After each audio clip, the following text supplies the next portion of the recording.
먼 여행을 하고 집에 돌아가는 길에 동네가 가까이 오면 뭔가 마음이 편안해지죠. 이제 집에 다 왔다라고 하는 그런 생각이 들어서 먼 여행을 갔다가 동네를 가까이 임하게 되면 마음이 평안해집니다. 우리의 마음의 평안함이 어디에 있습니까? 우리의 이 마음의 평안함이 말씀에 있고 또 예배에 있고 또 주의 몸된 교회에 있는 줄 믿습니다. 오늘 이렇게 주 앞에 나와서 예배 드리는 모든 성도님들을 또한 환영하고 축복합니다. 특별히 오늘은 맥주 감사 주일로 예배를 드립니다. 이스라엘도 3대 절기라고 하는 절기가 있고 이 3대 절기 안에서는 3대 절기만은 성전에 와서 예루살렘 성전에 와서 절기를 지켰던 그러한 예가 있어요. 오늘 이 맥주 감사절에 다시 한번 감사의 절기를 이 코로나의 어려움 속에서도 이 절기를 기억하고 또한 하나님 앞에 드릴 수 있어서 얼마나 감사한지 몰라요. 오늘 말씀을 통하여 다시 한번 맥주 감사절의 은혜가 저와 여러분 가운데 충만하시기를 주님의 이름으로 축원드립니다. 이스라엘에 특별한 절기들이 있죠. 이 절기가 있다. 큰 개념입니다. 절기라고 하는 것은 아주 큰 개념인데 이 절기는 단순한 축제의 의미를 넘어서는 개념이에요. 절기다라고 하는 것은 그냥 좋다, 즐겁다, 기쁘다라고 하는 단순한 축제 이상의 의미가 있어요. 그래서 이 절기는 뭐냐? 축제를 넘어서 절기는 하나의 교육의 장이 되어진다라고 하는 것이죠. 이 절기를 통하여 신앙을 교육하는 거예요.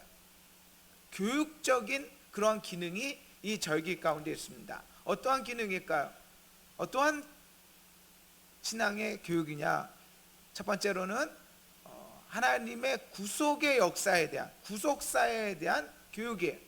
이 절기를 통하여 하나님의 구속의 역사가 어떻게 이루어지는가라는 것을 오늘 이 절기를 통하여 우리가 보게 되고 알게 되고 더 나아가 이 절기를 통하여 신앙의 성숙에 관하여 알게 되어지죠.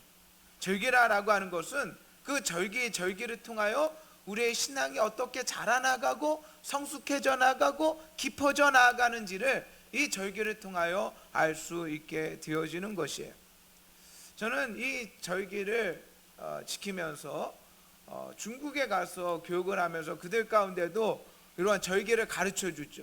신앙의 절기를 가르쳐 주는데 절기를 모르는 거예요. 깜짝 놀랐어요. 같은 그리스도인인데 신앙이 깊은데 어떻게 지역마다 나라마다 절기가 다 다르고 그 절기를 지킴이 다를까라고 하는 것을 보면서 조금 적지 않게 놀랬던 적이 있습니다. 사실 우리가 지키는 이 절기 또한 온전하다라고 말하기가 힘들죠. 맥주절만 해도 그래요. 이 맥주절을 지키면서 맥주절과 또한 우리가 지키는 다른 교회에서는 또 보통 뭘 지키냐면 성령 강림절을 따로 지켜요. 성령 강림절이 있고 맥주절이 있고. 그러나 성경적으로 보면 성령 강림절과 맥주절은 이분화되어진 따로따로의 절기가 아니라 같은 절기다라고 하는 것이죠. 우리가 지키는 절기도 조금은 엉터리인 부분들이 있죠. 그럼에도 불구하고 이와 같이 어떠한 절기는 지키기도 하고 어떠한 절기는 지키지 않기도 하죠. 달이 맞지 않기도 하고 시대적인 상황이 맞지 않기도 하고 오늘날 우리가 나팔절을 지킨다든지 6월절을 지킨다든지 그런 절기를 지키지는 않잖아요. 그러나 그럼에도 불구하고 우리가 기준이 없는 것은 아니에요. 기준은 있다라고 하는 것이죠. 그 기준이 무엇이냐? 레위기 23장 말씀해 보면 하나님의 절기를 하나님께서 우리들 가운데 가르치는 절기를 레위기 23장에 차례대로 나열해서 우리들 가운데 가르쳐 주고 있어요. 이건 아주 절대적인 거예요. 신앙의 기준이 되어지죠. 우리가 어떠한 절기를 지키고 어떠한 절기를 비록 지키지 않는다고 할지라도 성경적인 절기가 어떠한 절기인가를 레위기 23장의 말씀을 통하여 우리가 알 수 있다라고 하는 것이에요. 그래서 유월절을 지키고 무교절이 있고 초실절이 있고 맥추절이 있고 나팔절과 속죄일과 마지막 초막절까지 7개의 절기, 그래서 7대 절기다라고 하는 것이죠. 오늘 우리가 함께 살펴보고자 하는 것은 바로 이 7개의 7대 절기 중에 맥추감사절이에요. 맥추절이다라고 하는 것이죠. 이스라엘은 7대 절기가 있고 3대 절기가 있습니다. 7개의 절기 중에서도 또 3개의 절기를 우리 가운데 특별히 지키죠. 유월절 혹은 무교절이라고 하는 절기와 맥추절과 초막절.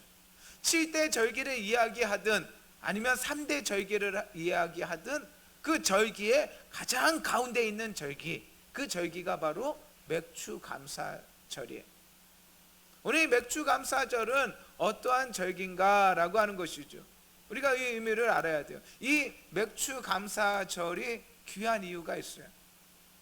그 이유는 다른 절기, 교회에서 지키는, 오늘날 그리스도인들이 지키는 부활절 또 성탄절, 그 절기를 지키든 지키지 않든 세상 사람들도 다 알고 있어요.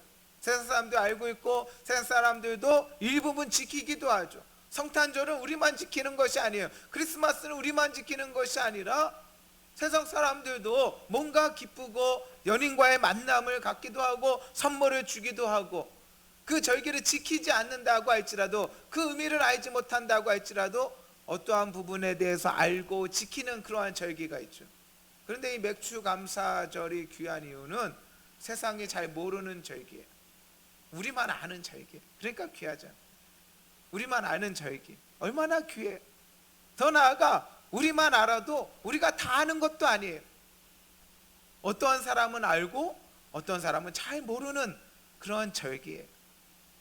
믿음이 있노라 라고 하면서도 성경에 대한 이해와 성경에 대한 깊이를 잘 모르기 때문에, 믿음은 있지만 성경을 잘 모르기 때문에 어떠한 사람들에게는 감추어진 그러한 절기. 그러므로 우리가 이 맥추감사절기를 지키면서 이 절기를 통하여 우리가 기쁨이 되어지죠. 귀하게 여기는 그러한 절기가 되어진다라고 하는 것입니다. 맥추감사주일은 어떠한 절기일까요? 역사적으로 성경적으로 이 절기를 지켰던 시작에는 추수감사절적인 그런 의미가 있어요. 이 절기를 통하여 보리나 또는 밀을 수확하고 이 수확에 대한 감사로 여름 농사를 끝내고 하나님 앞에 감사하는 그 절기가 바로 이 맥추감사절이다라고 하는 것이에요. 추수감사절이죠. 여름 농사를 끝마치며 하나님 앞에 올려드리는 감사절이다라고 하는 것이죠. 우리의 삶 속에서도 적용하게 되어진다면 어떻게 적용되겠습니까? 이전에는 열매가 없었더니 이제는 믿음의 열매를 맺어나가는 그러한 삶을 살아가게 되어지는 것이죠. 이전에는 믿음의 열매가 없었는데 이제는 믿음의 열매를 맺어나가며 살아가는 삶, 하나님께서 내게 베풀어 주신 은혜를 기억하며 또 하나님 앞에 나아가는 그러한 감사제의 의미가 있다라고 하는 것입니다. 그러나 이스라엘은 이 맥추감사절을 단지 추수감사제로만 지키지 않았어요. 성전이 파괴되어지고 바벨론 포로로 잡혀간 이후에는 이 날을 하나님께서 시내산에서 율법을 주신, 하나님께서 말씀을 주신 그 날을 기억하면서 이 절기를 지켰어요. 그래서 이스라엘에게 맥추감사절은 그들의 종교가 형성되어지는 것을 기념하는 그러한 절기로 지키게 되어집니다. 추수감사절과 더 나아가 하나님의 말씀과 그들의 종교가 형성되어짐을 통하여 하나님 앞에 영광 돌리고 감사하는 그러한 절기로 맥추감사절이 지키게 되어지죠. 그러나 이제 맥추감사절의 백미는 어디에서 이루어지는가?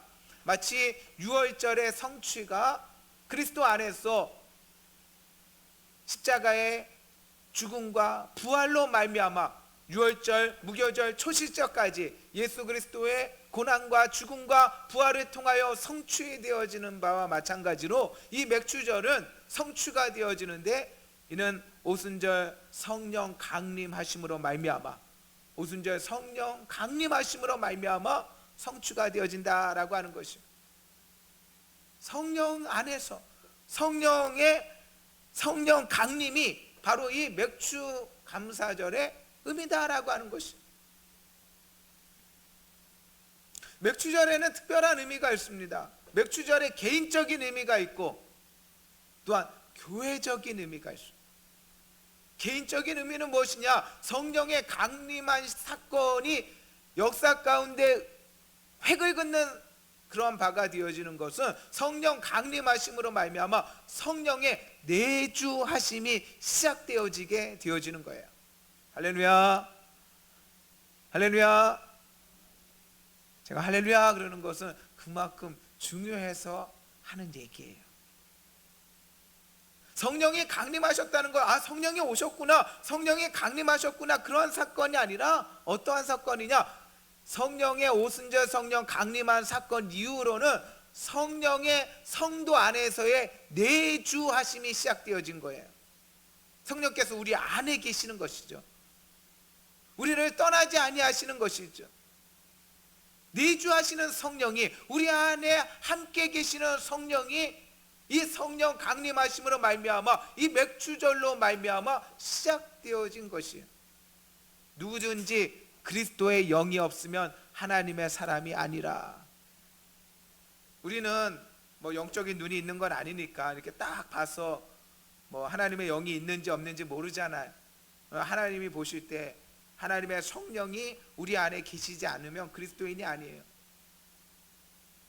마치 성령을, 그래서 성경은 뭐라고 하냐면 구원의 보증이라고 하는 거예요. 보증이에요. 표가 있어야 극장에 들어가는 거와 마찬가지로, 티켓이 있어야 차를 타고 기차를 타는 거와 마찬가지로 하나님께서 우리들 가운데 보증하시는 그 보증 중에 하나가 그 바로 성령님이시다라고 하는 것이에요. 성령의 내주하심이 있게 되어지는 것이죠.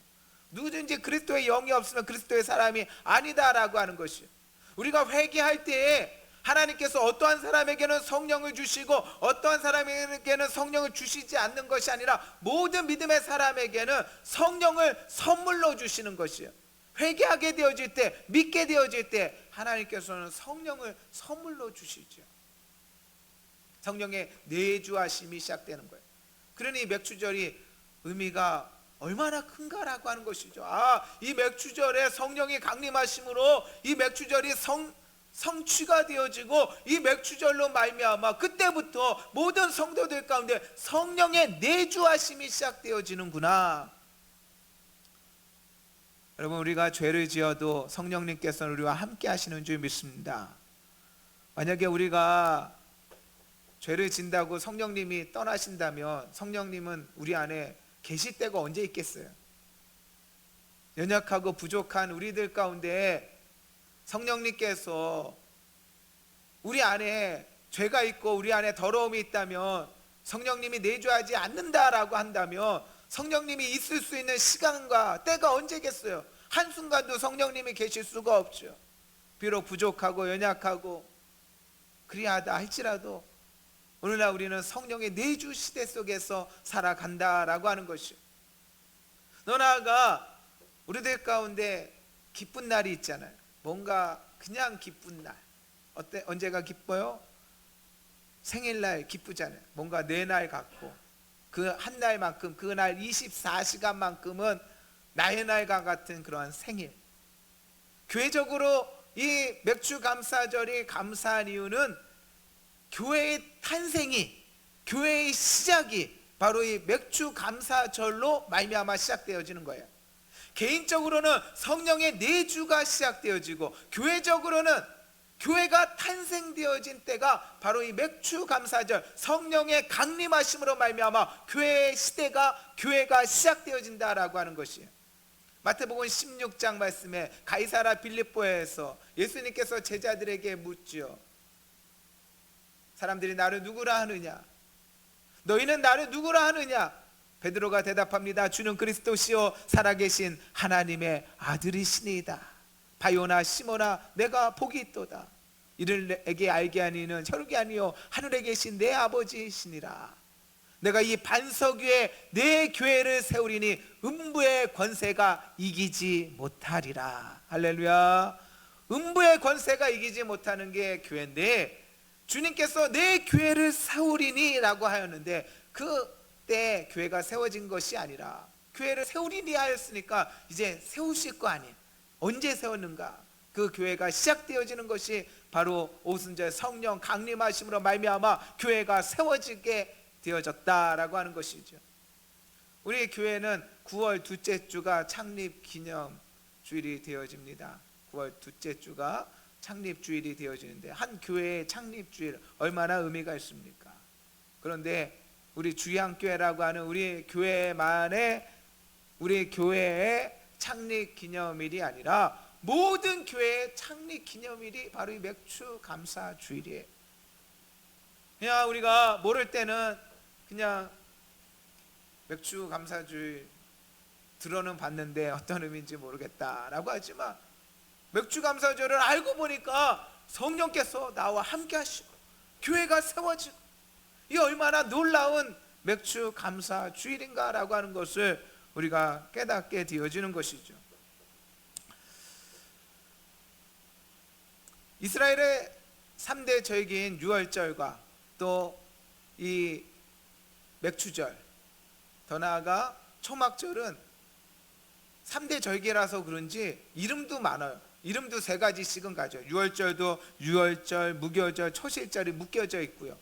이 맥주절에도 맥주절, 또 칠칠절, 칠칠절, 오순절이라고 하는 3가지 이름을 가지고 있고요. 또 초막절도 초막절, 수장절, 장막절이라고 하는 3가지 이름을 가져요. 이 3대 절기 안에 유월절은 예수 그리스도를 생각하죠. 예수 그리스도의 십자가, 고난, 죽음, 부활.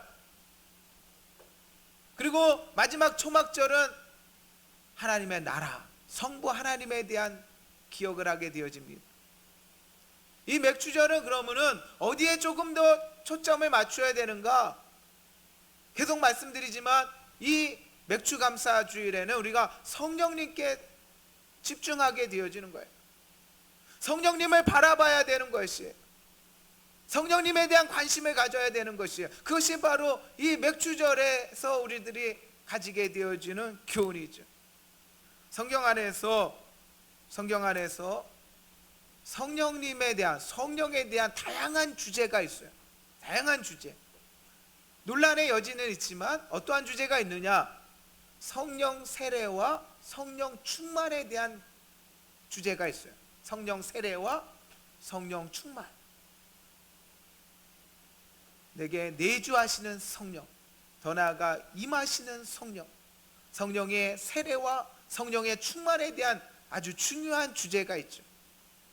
또한 성령의 9가지 열매라고 하는 그러한 주제가 있어요. 갈라디아서 5장 22절로 23절, 사랑과 희락과 화평과 오래 참음과 자비 양성, 충성, 온유, 절제라고 하는 성령의 9가지 열매에 대한 주제.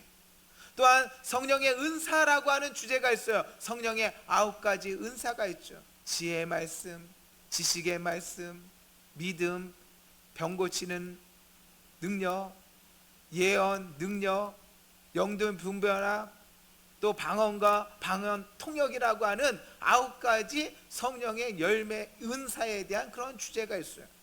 그런 다양한 주제줄 속에서 오늘 말씀은 특별히 성령과 우리의 몸에 대한 이야기를 나누기를 원하는 것이에요. 우리의 몸. 오늘 말씀의 제목은 그리스도의 분향권입니다. 그리스도의 분향권, 그리스도인의 분향권.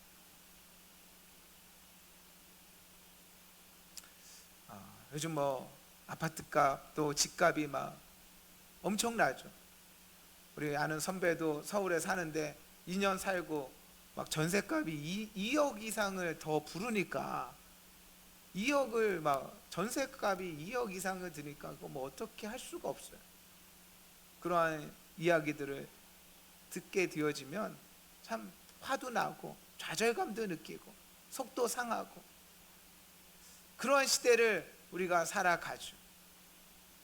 그러나 믿음의 사람에게는 지금 당장은 어떻게 마음에 와 닿지 않을 수는 있지만 그리스도인에게는 절대적인 분양권이 있어요. 그것은 우리의 영원한 집에 대한 분양권이죠. 집에는 세 가지 집이 있습니다. 우리의 몸을 집이라라고 하며 성령의 전으로서의 우리의 몸, 더 나아가 교회, 하나님의 나라라고 하는 그리스도인의 절대적인 분양권을 주 예수 그리스도께서 허락하여 주시고 우리들 가운데 주신 그러한 바가 있다라고 하는 것을 우리가 기억하게 되어지는 것이죠. 하나님은 우리의 생각을 뛰어넘으세요. 하나님을 향하여 기대할 수 있기를 주님의 이름으로 축원드립니다. 저도 지난주에 이사를 했는데 제가 좀 하나님과 교제하면서 조금 혼자 웃는 부분이 있어요. 혼자 웃는 부분. 야, 하나님 이런 것까지 신경 쓰실까? 그래서 제가 좀 사적인 말을 죄송하게 조금을 드리면 제가 하나님 앞에 가졌던 생각이 있어요. 집에 대해서 가졌던 생각, 이런 집에 살았으면 좋겠다라고 하는 그런 생각들이 있어요. 몇 가지만 얘기를 하면 저는 처음에 제일 부러웠던 것이 현관에 들어갈 때 불이 켜지는 집에 들어갔으면 좋겠다라는 생각을 했어요. 지금은 그것이 일반화가 되어서 그렇지만 이렇게 들어갈 때 켜지고 꺼지고 이게 자동 전멸하는 그런 센서 등이 있잖아요. 센서 등이. 그래서 한 번은 구리에 있을 때 작은 아파트에 살았는데 거기서 아파트를 교회에서 같이 해서 들어가게 되었습니다. 그런데 작은 아파트. 그런데 그 입구에 딱 들어가는데 불이 켜지는 거예요. 그래서 제가 그걸 보고 좀 웃었어요. 아니, 이런 것까지 생각을 하겠습니까? 이 인천에 오면서 또 검암에 오면서 생각했던 것은 샤워기에 샤워기에 대한 생각이 있어요. 저는 해바라기 샤워 그것이 너무나 부러웠어요. 샤워할 때 위에서 물이 떨어지는 그거였으면 좋겠다 이런 생각을 했는데 검암동에 들어왔을 때 샤워기를 이렇게 화장실의 문을 딱 여는데 해바라기 그게 있는 거예요. 물론 들어갈 때 불은 켜지고 하나님은 다 주시는 것 같아요. 들어갈 때 불은 켜지고 샤워기에서 물이 막 떨어져. 이번에 이사를 하면서 제 안에 드는 생각이 또 하나가 있었어요. 조금 넓었으면 좋겠다는 거와 더불어서 가지고 있는 생각, 아무한테도 얘기는 안 했는데 좀 고가 높았으면 좋겠다. 고가 좀 높았으면 좋겠다. 근데 이번에 집을 보는데 고가 높아요. 하나님께서 하나하나 세밀하게 우리의 마음의 생각을 읽으시는구나 라고 하는 것을 깨닫게 되었습니다. 하나님께 향하여 기대하고 또 하나님 앞에 기도하고 간절히 붙들 수 있는 저와 여러분의 귀하고 복된 삶이 다 되시기를 주님의 이름으로 축원드립니다. 오늘 말씀 속에서 몸에 대한 주제를 가지고 있는데 하나님의 말씀은 아주 신중하게 봐야 돼요. 왜냐하면 이 말씀 안에는 뭐가 있냐면 내용이라고 하는 게 있어요. 내용이 있죠. 내용이 없는 말씀이 어디 있어요. 그런데 이 내용 안에 뭐가 있냐면 그 내용만 있는 것이 아니라 내용 안에 의미가 있어요. 의미. 이게 무슨 의미인가? 더 나아가 그 안에는 뭐가 담겨져 있냐면요, 그 안에는 하나님의 마음이 담겨져 있어요. 하나님의 마음. 더 나아가 그 안에는 하나님의 뜻이 있습니다. 하나님의 말씀을 그냥 읽는 것이 아니라 그러므로 말씀을 읽어 나가면서 묵상할 수밖에 없는 이유는 그 말씀에는 내용이 있고 내용을 넘어서 의미가 있고 아버지 하나님의 마음이 담겨져 있고 그 뜻이 있기 때문에 이 말씀을 주목하여서 보게 되어지는 것이죠.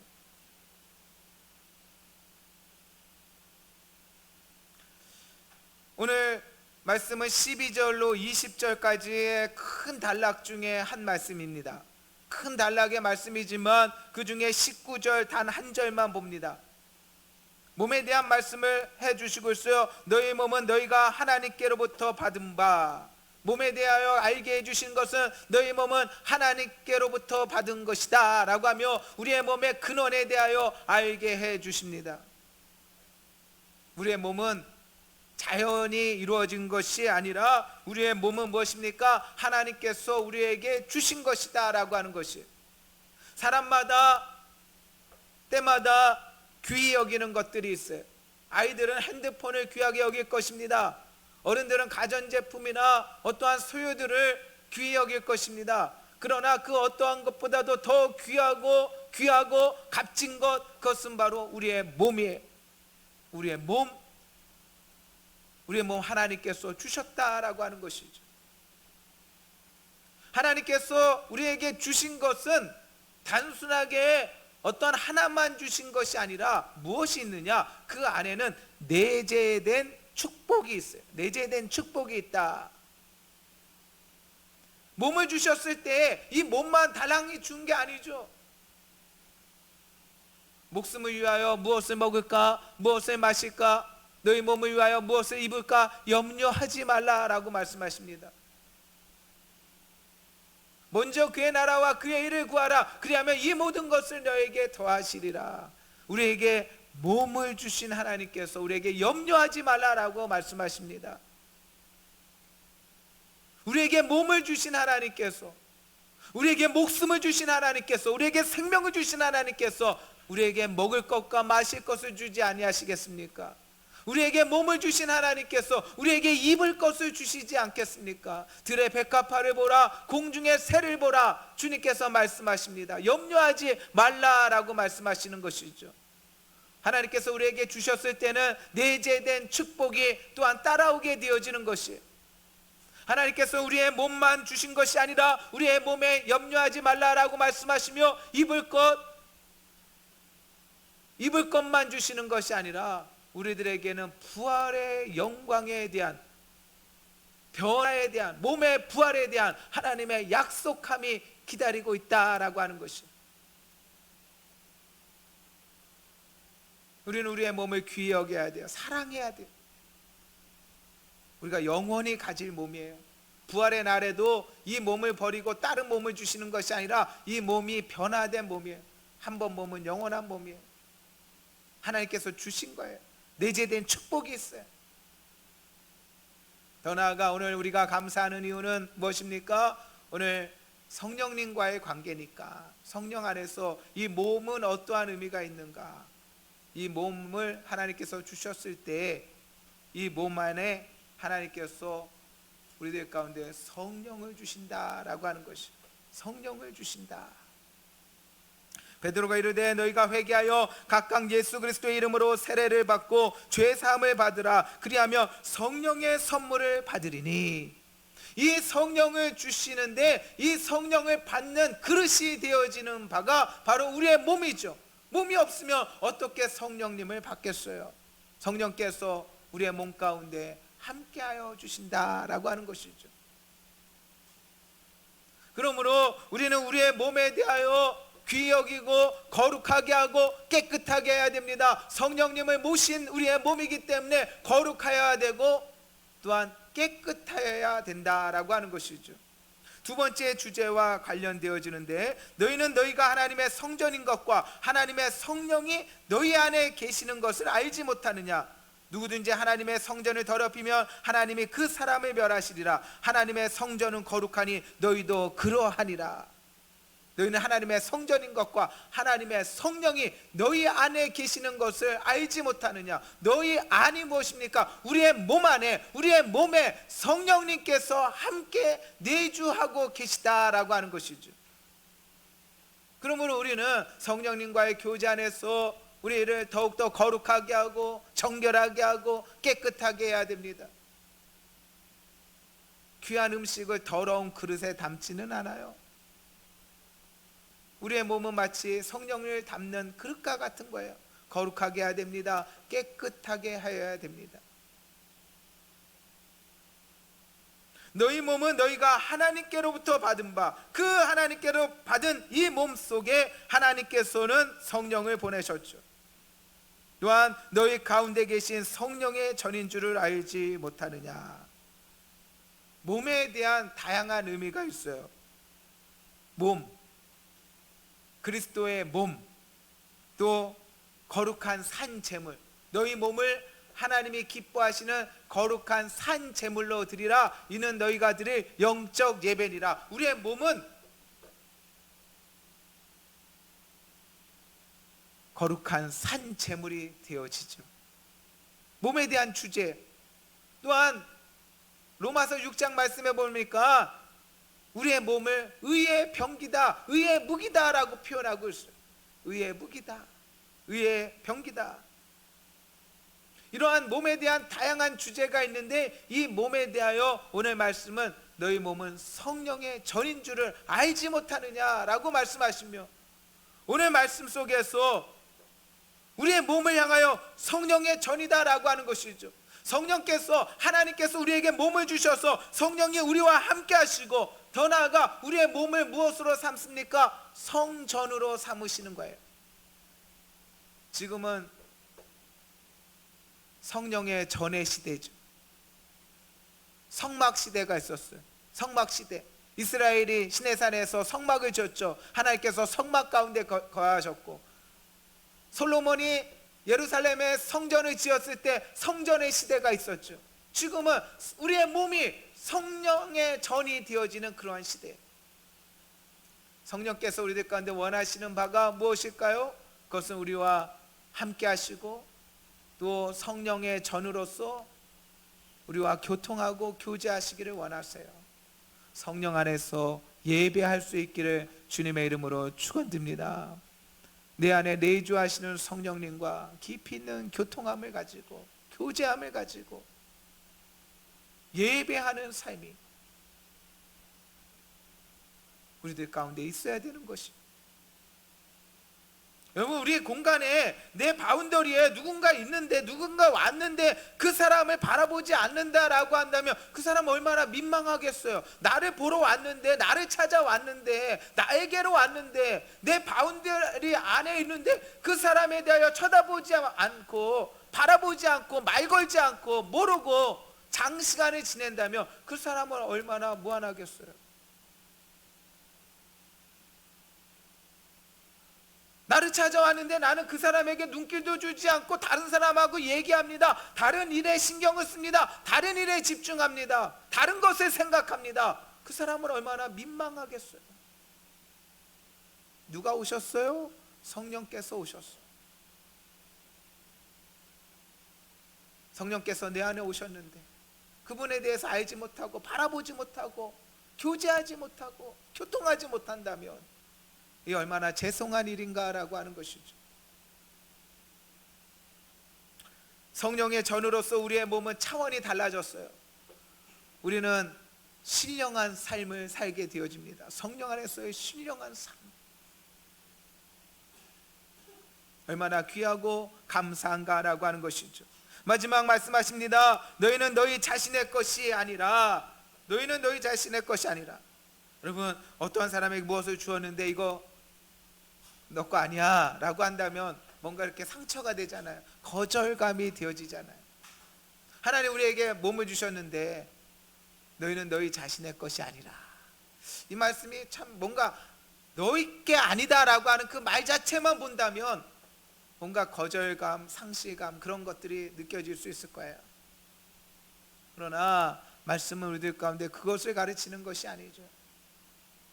말씀은 우리들 가운데 자기 부인을 가르칩니다. 아무든지 나를 따르려거든 자기를 부인하고, 자기를 부인하고 자기 십자가를 지고 나를 따를 것이니라. 신앙의 세계에 있어서 중요한 가르침과 교훈이 자기 부인이에요. 왜 자기 부인이 중요한가 라고 하는 것이죠. 여러분, 우리는 하나님 앞에 맡깁니다. 하나님 맡깁니다. 하나님 도와주세요. 맡깁니다. 내 삶을 맡깁니다. 여러분, 어디다가 맡기죠? 은행에 맡기죠? 은행에 맡길 때 그 맡김은 뭡니까? 여전히 내 거예요. 내가 맡기고 싶을 때 맡기고, 내가 찾고 싶을 때 찾죠. 하나님 앞에 맡긴다라고 하는 것은 은행에 맡기는 거 그런 거 같은 것이 아니에요. 하나님께 맡긴다라고 하는 것은 그분의 주재권에 맡기는 것이지, 하나님께 맡긴다라고 하면서 은행에 맡기듯이 내 마음대로 살아가는 것이 아니에요. 성령께서 우리들 가운데 원하시는 것이 있어요. 하나님께서 우리에게 몸을 주시고 우리들 가운데 성령을 주시고 성령의 성령이 전이 되게 하여 주셔서 우리와 교통하고 교제하게 하시며 너희는 너희 자신의 것이 아니라라고 하는 그 말씀을 통하여 하나님께서 원하시는 것은 이제 우리의 삶을 이끄시는 것이 바로 하나님이시다. 성령님께서 우리의 삶을 이끄신다라고 하는 것을 보이시고 알게 하시기 위하여 너희는 너희 자신의 것이 아니다라고 말씀하시는 거예요. 하나님께서 이끄시는 멋진 삶을 사시기를 주님의 이름으로 축원드립니다. 내 생각과 내 판단과 내 의지로 말미암아 내 한계로 말미암는 삶이 아니라 성령께서 우리의 삶을 붙들어 주시는, 성령께서 주장하여 주시는 그 놀랍고 귀한 삶이 열리기를 사모하는 거예요. 지금의 나의 형편과 상황은 암담할 수 있어요. 그러나 한번 하나님을 기대해 보세요. 하나님을 기대해 보세요. 하나님께서 놀랍게 그 삶을 열어 주실 줄 믿습니다. 믿음이 생긴다는 것은 그러한 것 같아요. 내게 믿음이 있다라고 하는 것은 당장의 현실만 바라보는 것이 아니라 어둠 속에서도, 좌절 속에서도, 실패 속에서도 우리의 마음이 무너지지 아니하는 것은 하나님께서 이 모든 형편과 상황 속에서 또 다른 하나님의 계획과 인도하심을 믿기 때문에 그리한 것이죠. 오늘은 맥주 감사 주일입니다. 이 맥주 감사 주일의 주인공은 누가 뭐래도 성령님이세요. 성령님과 함께 하시는 놀라운 삶이 저와 여러분 가운데 아름답게 열리시기를 주님의 이름으로 축원드립니다. 아멘. 기도하십니다.